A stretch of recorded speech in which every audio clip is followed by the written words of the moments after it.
Hello guys and welcome to today's Los Blancos podcast. Today we will be doing a Celta Vigo review as well as we'll be doing the Chelsea preview.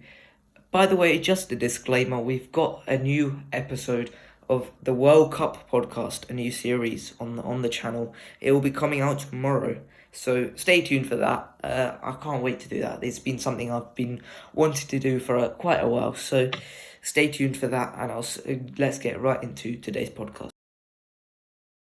So yesterday we played a game against Celta Vigo at Balaidos, and it wasn't a a game for the history books exactly, was it? It was a poor game. Let's be honest. It was a poor game from the players. I mean, you can't really say much for Ancelotti as he was not there, but I don't think he set the team out right because it's clearly not Davide Ancelotti's influence on the team, even if Carlo's not there. I don't think Davide Ancelotti selected that team, so I think you've got to say for Carlo Ancelotti, he did select that team and he did ultimately influence how the game was played tactically. But let's begin with the starting lineup, and it was largely how most people thought it would be. Asensio, the right, which we'll get to in a second because he didn't have the best of games. But we'll talk about the first player that was kind of a surprise, and that was Carvajal getting dropped. Now we're not completely sure whether that's after the international break and Carlo Ancelotti just wanted to give Carvajal a bit of a rest in front of, just before the Chelsea game. But Lucas Vazquez was brought in. And you can say the same thing for the majority of the team. Most of the other players were also involved in international duty. So just to leave out Carvajal was a bit strange. So maybe it's a sign of things to come. Maybe it's the sign of Danny Carvajal to start getting dropped. So what did you make of Lucas Vazquez's inclusion in the starting 11? Yeah. We did say on last week that maybe Lucas Vazquez should get opportunities to be maybe Madrid's number one because, of course, Carvajal wasn't at his best, and if a player isn't at his best, then, of course, I believe that other players should have an opportunity to take that spot away from him. Of course, I do believe Carvajal is still a better fullback. However, Lucas Vazquez needed to play this game, to see where he is at in comparison to Carvajal in terms of who will be our best fullback to close out the season. Yeah, I think we both mentioned how Lucas Vazquez should probably finish off the season. We'll see how it goes against Chelsea, who's going to play that game at right back because it's going to be a big one, big test. Chelsea's wingers aren't brilliant, but we'll obviously get onto that when in the second part of today's podcast. But let's continue, and let's talk about the midfield three because Cruz, Casemiro, Modric were played once again after a poor game against in El Clasico. They played and they've returned back to their normal three instead of having Modric as a false nine. And Valverde was dropped once again to the bench. Camavinga was played 0 minutes, and it just feels like we're going back to square one. I just don't understand how Carlo can come to the conclusion after the El Clasico. We played so badly. We lost 4-0 to our rivals, and we're still somehow top of the league. The only outfield player that played well, Fede Valverde, should be the one that gets dropped. It's beyond me, honestly, that decision to drop Fede Valverde, and it didn't really reap rewards either because we were outrun in midfield. Dennis Suarez had a really, really good game today. I felt like he ran that midfield for Celta Vigo, and it was unlucky to lose this game. So what did you make of the intensity from that midfield? Because for me, it was just not enough. Yeah, you know what? There's nothing for me to add that you didn't say or that none of us mentioned over the past few weeks. I think that it's the same thing over and over again. I remember the time when I missed the Madrid game and you did the podcast and you said that maybe I was a bit lucky that I didn't see the game because we lacked so much. The intensity wasn't there, the game was slow, we didn't do much. I think, if I had to describe this game, I think that's it. Because we didn't have the players, to have intensity, to work hard, to just have something different. And, and that's just it, that's what it boils down to. The exact same thing over and over again. And you know what? I'm not even going to say that maybe that we are conserving our energy for the Chelsea game, because conserving our energy for the Chelsea game to do what? I'm not too sure exactly what we're going to do in the Chelsea game, but we'll get to that later on. So I was just making an example in relation to the performance. It's just that Real Madrid, it's difficult for them, to even have patterns of play, to even try and pressure Celta Vigo, because they don't have the players for it, and of course the coach Carlo Ancelotti doesn't have the setup or the know-how how to structure his team, to cater for the modern football, and it's quite how do I say it? It's quite sad because it feels like we cannot move forward and revolutionize this team, no matter even though we have the players for it. It seems that we are maybe stuck in, I don't know, 2010 or maybe 2006, because that's how it feels like we're playing at the moment, so it's a bit difficult for me to take, because of course we have said this a few weeks ago. You have said this a few weeks ago. Everyone is saying this a few weeks ago, and there's nothing that I'm sure that we have said here today that we haven't said in the past. It's just the same thing for weeks upon weeks upon weeks, and you know what? It's quite difficult, to come here and say the exact same thing, because it's frustrating. I'm seeing a performance like that in the past, then seeing Real Madrid have 2 weeks after a poor performance in the Clasico to prepare for an important game, and then the exact same thing. So you know what? That was the most difficult one to take after a poor match against Barcelona. 2 weeks later, no games. 2 weeks, 2 weeks to learn, and Carlo Ancelotti is saying, "Oh, I didn't get it right. I don't." But it doesn't happen twice, But against a tougher team, we would have lost on today. So that's my take. Yeah, typically after a poor performance against Barcelona or any other team from Real Madrid, we go away. We work on it, and we normally smash the team that comes up after. That's just not what happened, and there's a difference, and it's so visible when Carlos here. It's just so visible how they just don't do much different anything after. You can see that they're trying to do something different, but the difference is that nothing comes off. It just doesn't work. And everything that they try to do, it just doesn't work. And ultimately, that's the difference between us and Barcelona, because right now I am not confident going into next season, that we will retain this title. I think we have won this season. I think we have won this title this season, not because of our excellence, not at all. It's because of the excellence of three players, majoritively, like Vinicius Junior, Benzema, and Thibaut Courtois. Those are the three players that I think have carried us to the league title this year. Three world-class players, right? Every other player in this team has had a poor performance this season, and I don't think you can tell me otherwise. Marco Asensio. Let's talk about Marco Asensio, because today it was another a performance where he's been non-existent, and he is just that type of player where he is getting just so bad when he does this, because at least with Rodrigo, he comes on and he does something. But, sometimes he does this as well. Rodrigo starts and he doesn't do anything. And I think Rodrigo's better as a super sub rather than a starter. But it's just so disappointing to see Asensio fail a week after week, just not doing much every single game, You can never fault a player for trying to do something. I've repeated this before. But he just doesn't try things. He doesn't take on players. He doesn't try and take shots. He does take shots. He just doesn't do them well. He doesn't try to put a lovely ball into the box for Benzema. He doesn't do any of this. And I think, maybe you have to consider a position change for Marco Asensio because he's just clearly not affecting anything from that right wing. And I think, Yeah. you can talk. Okay. Thanks. But you know what? The issue is sometimes I would go after Asensio and say he doesn't do enough. And sometimes I would say, you know what, yeah, but the coach doesn't have a structure, to make those players succeed. And maybe I would think, you know what, maybe that's kind of right.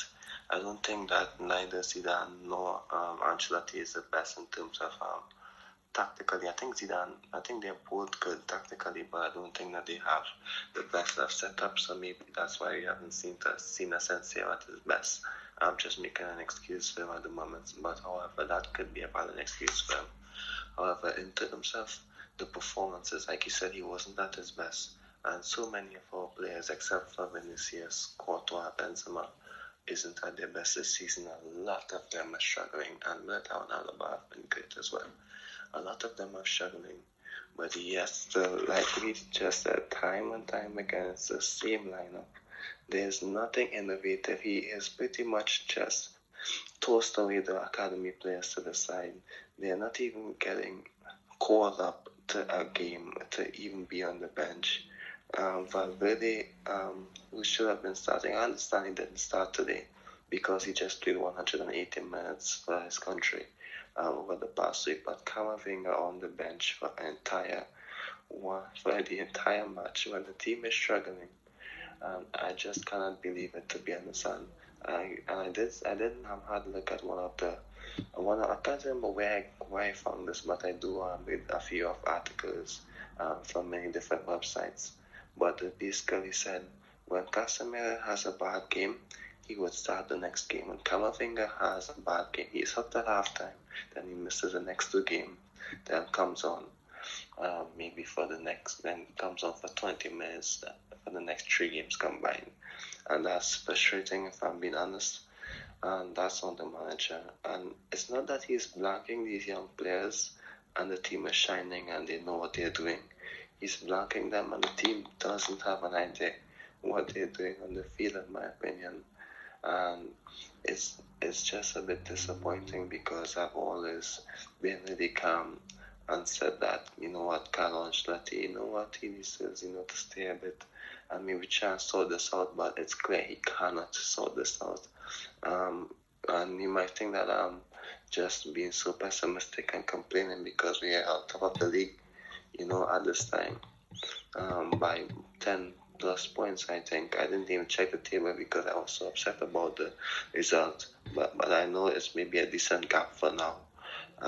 But next season, if we play like this, we're not going to win the league. And I don't care if we sign Mbappe there, we will not win the league if we continue to play like this. And I cannot see Carlo Ancelotti continue. I don't care about, what he did in the past. And I don't care that, what he wins the league this year.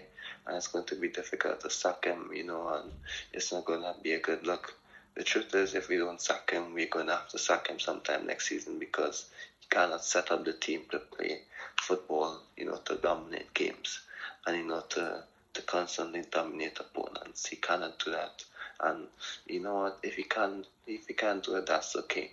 We had him this season, maybe to get the squad together, maybe win the league, okay. But I think if he's the coach, we're not going to move forward. And I do believe that there are so many talented players in the academy, like he said, Sergio Arribas last week. I said Peter because he is direct. We all saying Miguel. We all want to see Blanco maybe, even if he doesn't get many minutes, because of course the midfield is crowded. He deserves to at least be called up for some games. Camavinga needs to be playing minutes, Valverde needs to be playing minutes, and if Real Madrid are interested in all those young midfielders like Tuchemani, and of course next year Bellingham and Florian Wirtz, all these young players, if Carlo Ancelotti is a coach, that's not going to work. So if the future is to make the changes and said, Bellingham is a long-term replacement for Modric, blah, blah, blah, then Carlo Ancelotti isn't the coach, to take this team forward into the next generation. And the truth is, if that happens next season, it's going to be a long season. Players are going to be frustrated. Are we actually going to wait for maybe Mbappe or let's just say Holland to be frustrated by the team's performances before we make that change? I think it needs to happen now. The only thing that's going for him is that I think that he's the only one of the few coaches in the world who can manage, the dressing room of Mbappe, Holland, blah blah blah. But however, I think you know what? Maybe I think that's maybe in the past. For the older generation of players that he could have managed this group. I don't think that Mbappe or Holland would be too happy playing in a team where the team is struggling like that. I've seen Holland walk off matches when Borussia Dortmund struggle and be really frustrated, similar for Kylian Mbappe. So, you know what? I don't think that Ancelotti should continue next season. I think we should go in the next direction for the team to move forward. I think we should at least try something. And I must admit to you that the Julian Lopetegui, he actually tried to implement something, and the players didn't respond to him. And in this case, if a coach comes in and players are not responding, I don't care who they are and what they did, they need to leave. If they're not responding to a coach who's trying to implement something to help the team. In 2018, 2019, maybe that could have worked because some of these players still had a lot in them, but now it's not the same. They're not the same as 3 or maybe 4 years ago. And a coach needs to come in, and if a player isn't responding to him and isn't at least trying, to do what the coach wants, then they should leave. Because I'm not going to keep saying that we need a coach to adapt to the players. We need a coach to have a plan and the players to come in and fit into that plan. So that's it. Yeah, I completely agree with all that you've said just now.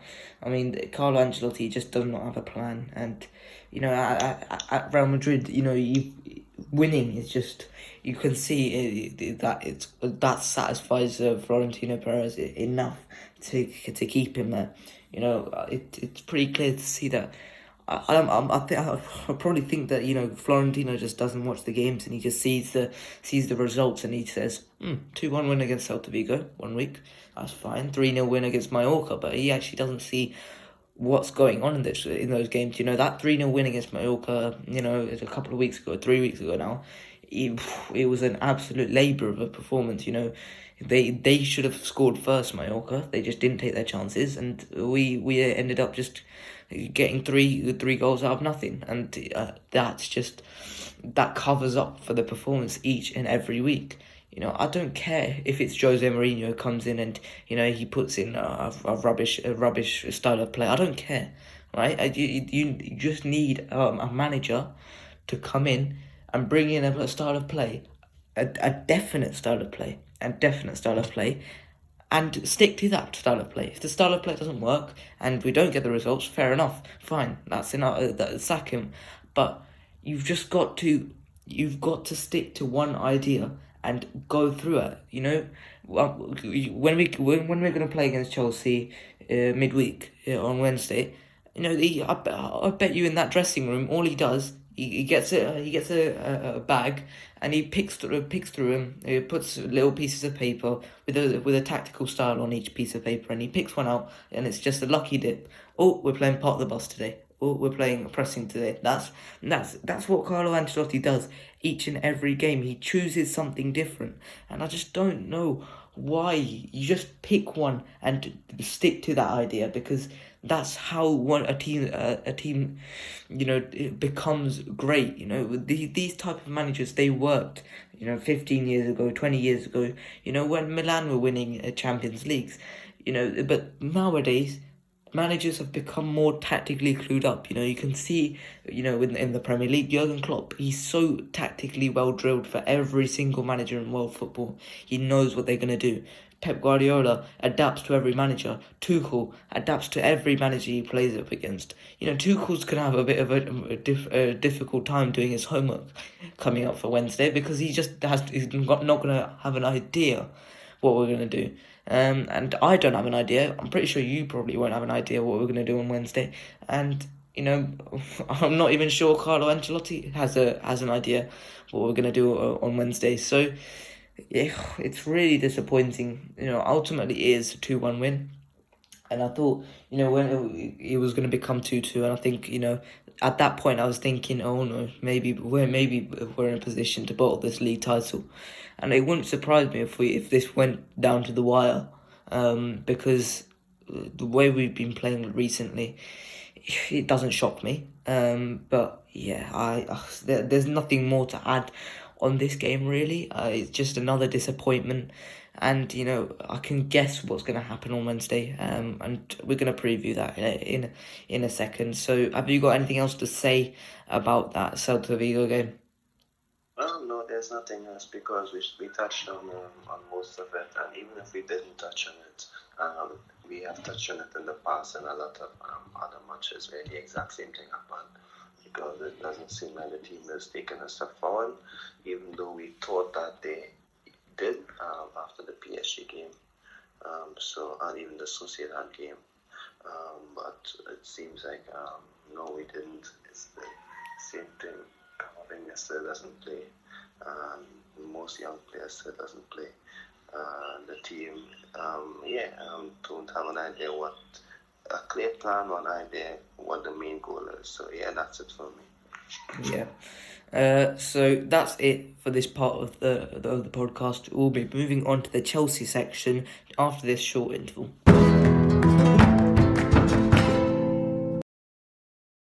Okay, so for the final and the second bit of this podcast, we would obviously be doing the Chelsea preview for the match on Wednesday in the Champions League quarter-final first leg. Now, Chelsea have just suffered a horrible loss for them against Brentford 4-1. It was a kind of a surprise when I saw that. I wasn't expecting that. I'm sure most people weren't expecting that. But I don't think that's going to knock them off course for what we've got prepared on Wednesday. So without further ado, I'll just go through their predicted 11. So goalkeeper will be Edouard Mendy. Right wing back, I should say, actually, would be Cesar Azpilicueta most likely. Centre backs, Andreas Christensen, Thiago Silva and Tony Rudiger. Left wing back will be Marcos Alonso. Centre mids we'll have a midfield three of N'Golo Kante, Jorginho and Mateo Kovacic. And up front, we'll have a front two of Kai Havertz and Christian Pulisic. So, it's a strong 11. It's a very strong 11. And, we're back to where we started. This is where we started the podcast last year against Chelsea. And we're back here, and it's a sense of deja vu because we're playing after a few bad games, and we're playing Chelsea. So where should we start? We'll start with let's talk about that midfield three because that's where where we lost key battles last year, and this is where we use the examples so many of them this year. For us too, we both use the example of last year's Chelsea match, and this is an exact test to see how far we have come, because I don't think Chelsea have got better since last year. If anything, they've got worse, to be honest. I think with the addition of Lukaku has just not worked. And I think they've got worse defensively during that period, which was where they were strong. They have obviously had key injuries, such as Ben Chilwell, who's been fantastic for them, as well as Reece James, who's been missing key parts of this season, and is likely to miss Wednesday's match. So let's talk about this midfield. Kante, Jorginho and Kovacic. N'Golo Kante, let's begin with, and obviously he single-handedly carried that midfield last year, or didn't he? And he was absolutely instrumental. What effect do you reckon he will have on us this year? Well, you know what? I think that it's maybe pretty much the exact same thing. However, I do believe that this time Ancelotti, I hope and honestly hope that he has a look at the game because, like you said, this is a game to see how far we have come as a team, to see if we can combat against Chelsea because this is a game that we all use when we compare last year's performances. So yes, we did well and we got to the Champions League semi-final, but against a fast, energetic team, we cannot compete against them. Hence, we need the younger guys like Valverde and Camavinga, etc. So I do believe that if Ancelotti goes the exact same midfield that he has utilized on today, it's going to be a problem because it isn't just Kante, it's Kovacic, Havertz can drop deep, and even if Mount plays in place for Jorginho, even him had a great outing on last year. So I do believe that Chelsea's midfield is key to their performances. Mateo Kovacic have been one of their best players. Maybe over the past 2 seasons, under the radar, one of their best players. So I do believe that it's not just Kante, but however the entire system in Chelsea's midfield is just fluent at the moment. And yes, there are defensive struggles for Chelsea and the attack. Sometimes they fail to break down teams. Like I looked at the Newcastle game, where Newcastle should have won that game because of they were so solid defensively and they didn't get the opportunity to win. However, what I'm saying is that yes, the midfielders they're key, and due to the energy that they have, they would cause teams like Real Madrid problems if Real Madrid don't fix the issues of last year. Because, like you said, it's a game to see how far we have come. And Kante, Mount, and even Kai Havertz dropping deep destroyed us last year. It seemed that we couldn't keep up with them. This year, I hope that changes. Yeah, so let's get into our own starting 11s for this game. I think there is a very key way of playing this game. I think there's some key battles we have to win in this game. So let's begin. Goalkeeper Thibaut Courtois, no problems there, I assume. Yeah, Courtois. Yep. So right back now. Previously, this may not have been a deliberation, but it's Danny Carvajal and it's Danny Carvajal's form. So have you gone for Danny Carvajal here, or have you gone for Lucas Vasquez, considering it's going to be most likely against Kyle Havertz on that left side? I'm going for Carvajal because I do believe that Ancelotti normally makes a change at fullback if Carvajal is struggling now.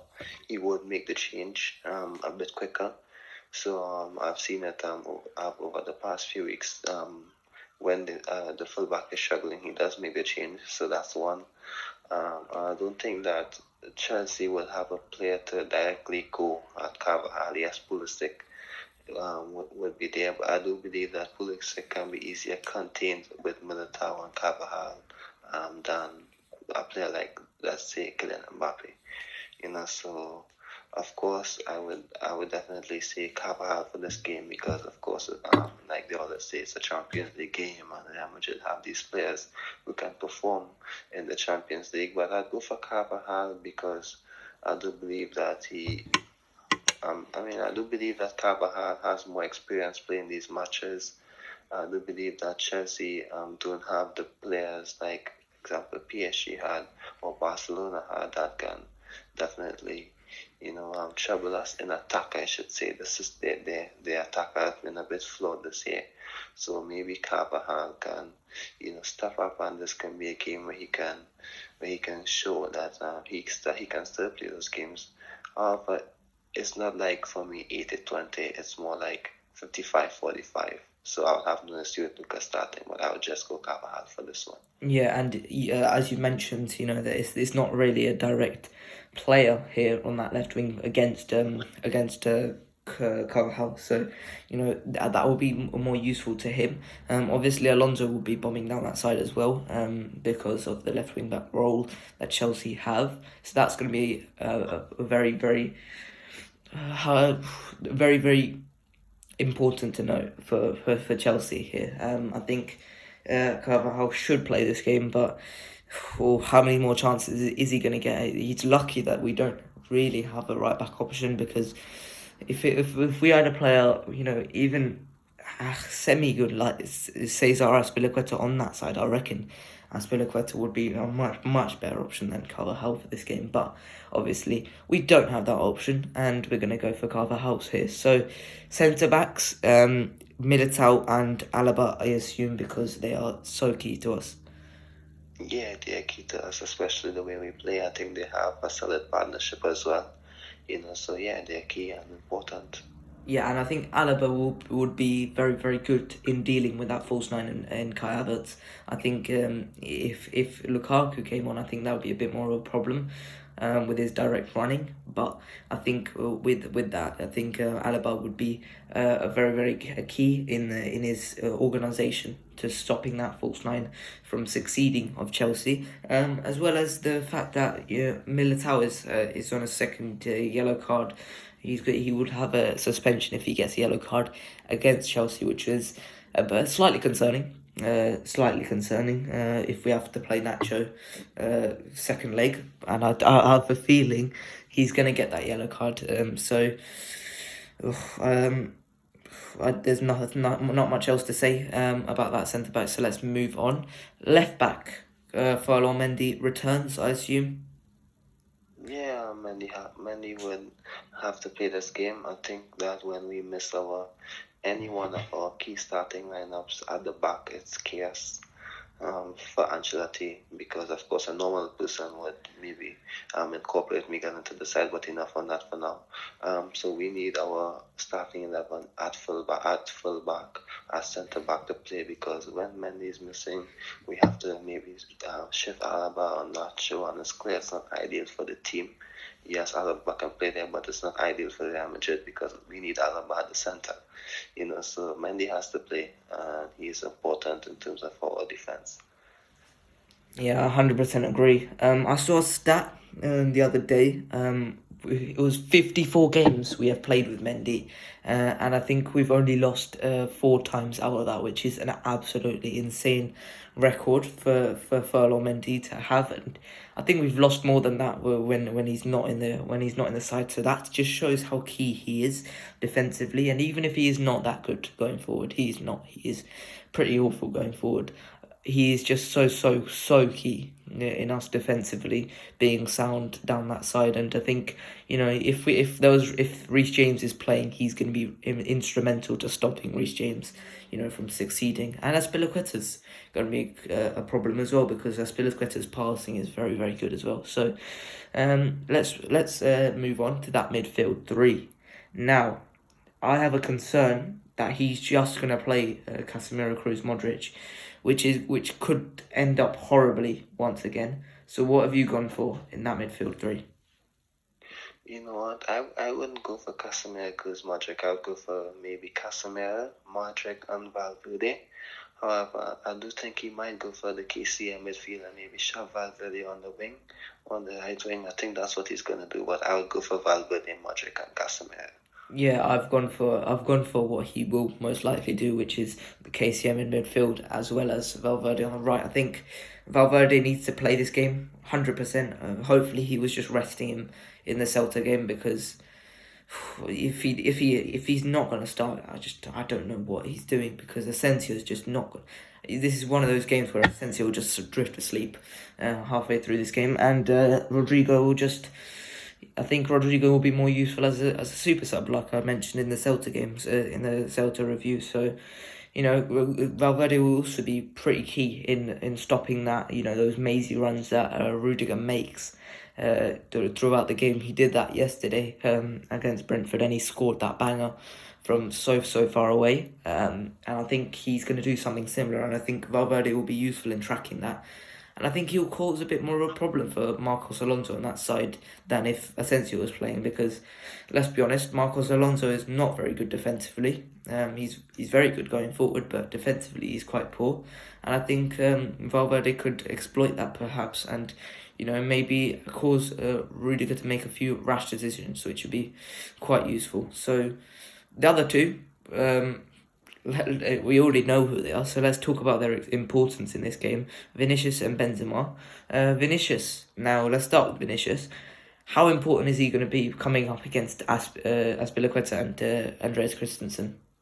It just isn't about Vinicius alone. Like you said, Marcos Alonso, defensively, he does leave gaps in behind, and of course, the positioning of some of his plays in the past have been really suspect. Even yesterday, for the second goal, the Christian Eriksen goal, where he just decided he was drawn to the ball and failed to track Christian where he got that goal. I'm not too sure if he saw that.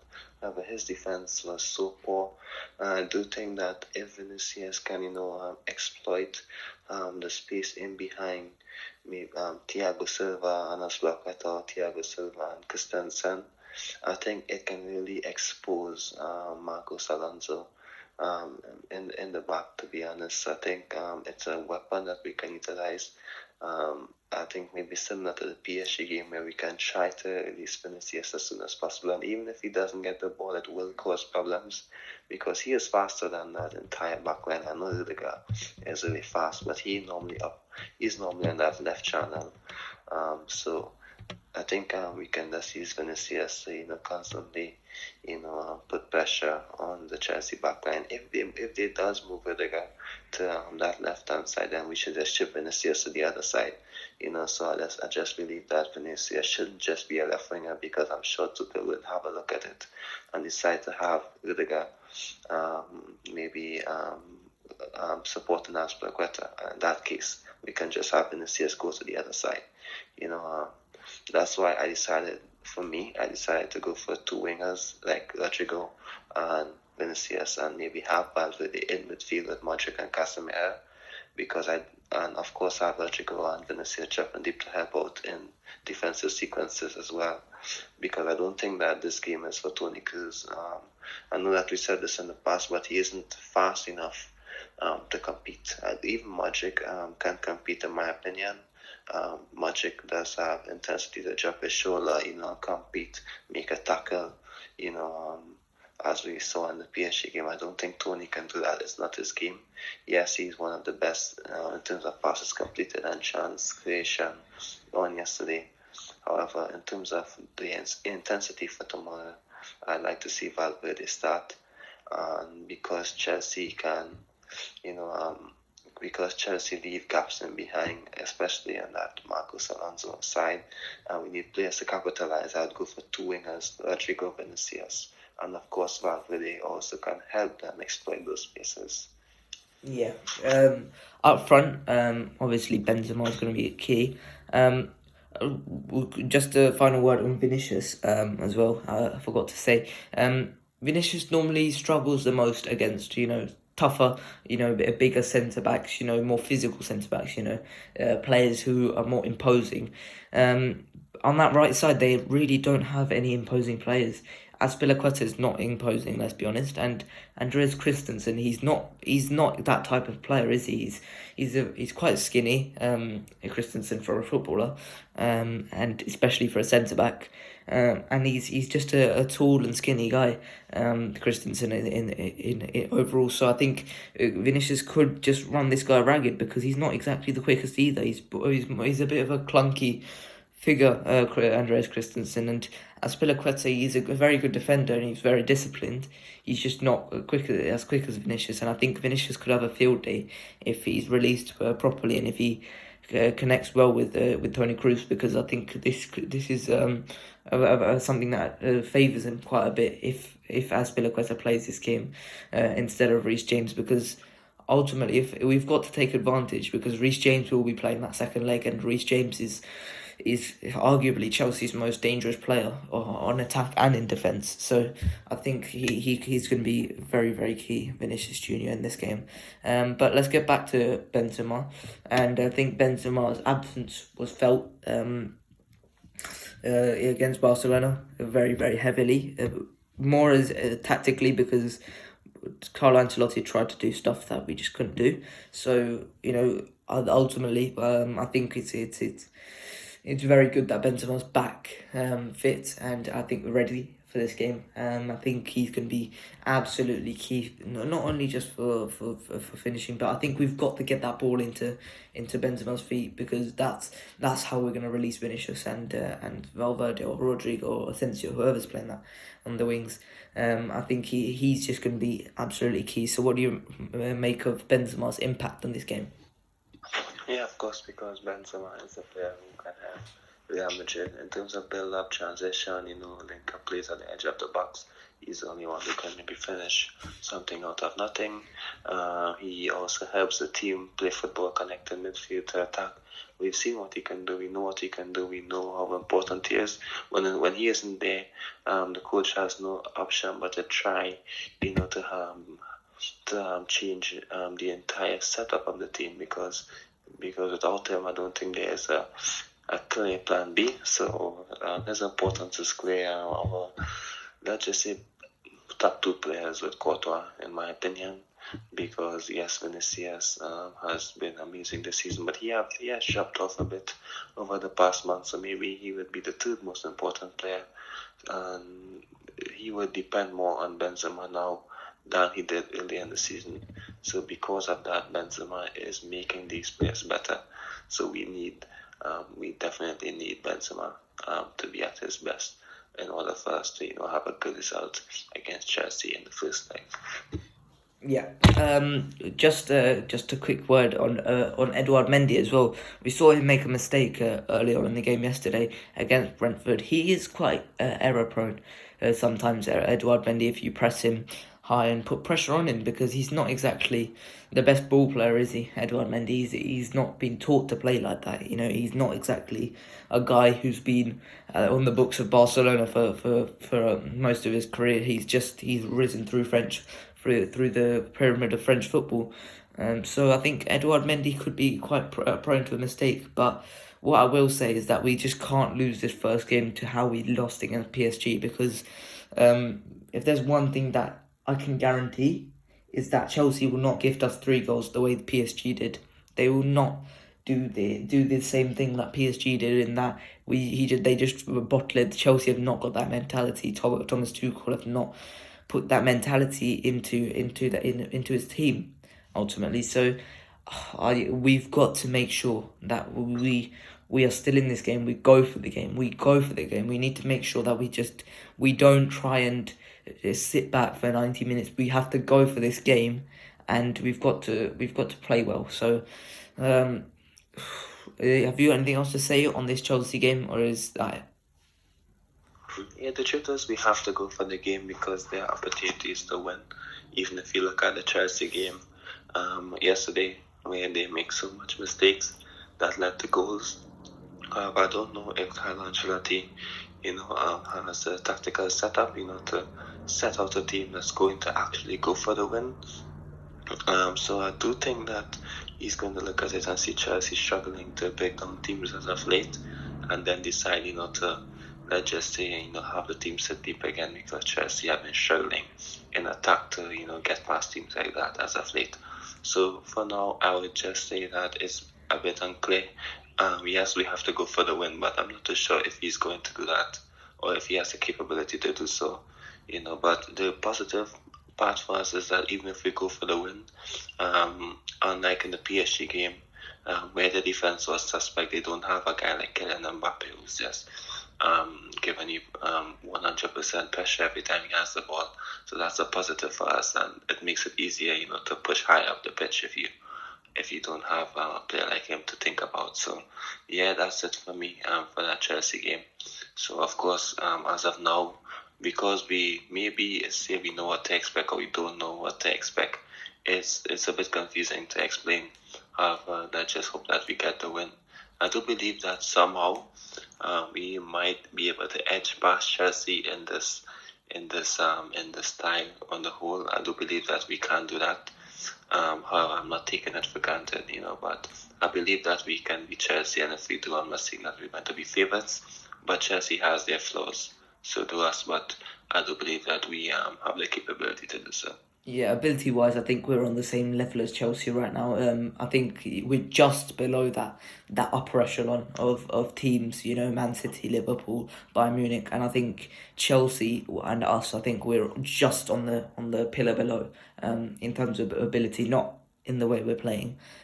So I think we've got to make that step up. I think a win over Chelsea can help that because we are quite even this game, and I think this is about as unexpected as you can get with the game. So, it's gonna be a tough game. Obviously, what's your prediction for the game?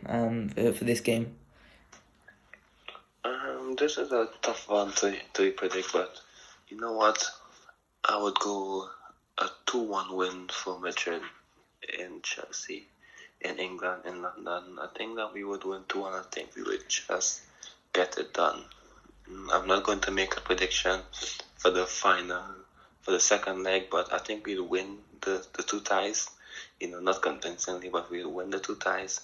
But as for the first leg, I think we're going to win 2-1. I think the overall tie is going to be very low scoring. I think it's going to be something like a 1-1 or a 2-2 at the end of for full time in both matches. So I think at Stamford Bridge, I'm going to go for a 1-1, the same as last year in the first leg last year. I think it's going to be an early Pulisic goal, just like last year. And I think it's going to be an equaliser from let's say Vinicius. We'll say Vinicius for this game. So that's what I'm going to go for, 1-1 in this game. So that's it for today's Los Blancos podcast.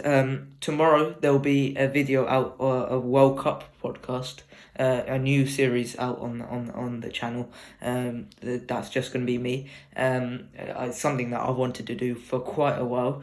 And also there will be a couple more videos coming out your way, including the predictions for the UCL, all of them, not just Real Madrid, every single game. So stay tuned for that one. That will come out tomorrow, I believe, tomorrow or Tuesday. So stay tuned for that. But that's it for this week's Los Blancos podcast. I hope you guys enjoyed, and I'll see you next week. Bye bye.